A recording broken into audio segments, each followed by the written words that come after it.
Hey everybody. Today I want to talk about something that must admit I haven't really researched or looked into or even thought about with concern to the history of it. And that is the intersection between Christianity and Buddhism in the Far East during the 16th and 18th centuries. I came across it while I was doing a little reading just on my own, and I found it really interesting. And I'd just like to go over it today. I picked this topic to kind of research in the Muse project and as well as Oxford. And I found a little bit of information concerning both. I'd like to share it with you.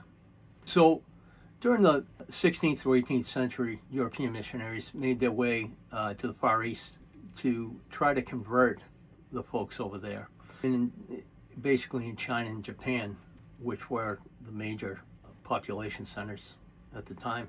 Instead of imposing European practices on the local cultures, however, the Jesuits developed what they called accommodation, and that was essentially meant they would tailor Christianity to local traditions. In China, the strategy was shown by Matteo Ricci. He studied classical Chinese. He donned classical Chinese garb and dressed like a Chinese scholar. He met Confucian thinkers where they were, so he went to them.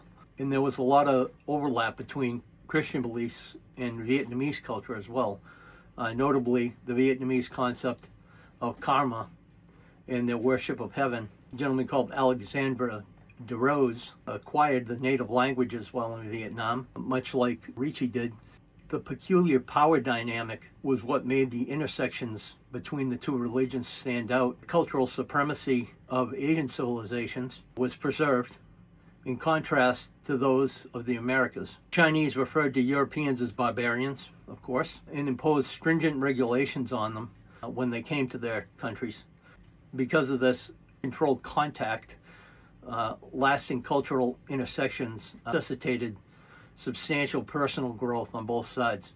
In other words, they had to learn to accept each other, or it just wasn't going to work out. Despite these setbacks, productive conversations was all the more valuable when it happened. The Chinese Rites Controversy presented the greatest obstacle. Dominicans and Franciscans, who came after the Jesuits, rejected the Jesuits' hospitality and insisted that the new believers give up all their vestiges of ancestral rites and rituals. People like Xu Dashou, a Christian scholar from China, studied the faith but abandoned it in the end when he was faced with the hard choices because his Christianity failed to spare his parents' souls after they'd passed away.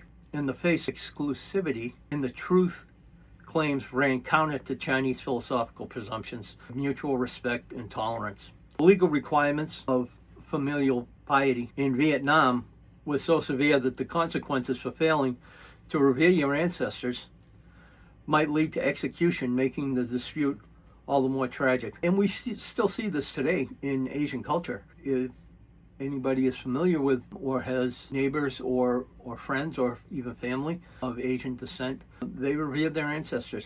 They take care of the elderly. They bring their families together rather than, as we do in America, many times when relatives get elderly, we tend to push them away a little bit and just kind of separate ourselves from them. These experiences highlighted the basic disparities in the way that different faiths perceive truth. The teachings of Buddhism, which advocated for equality of all things, ultimate truth, clashed with the exclusivist claims of Christianity. As we know, as Christians, we think that our beliefs are superior, maybe, to those of other faiths.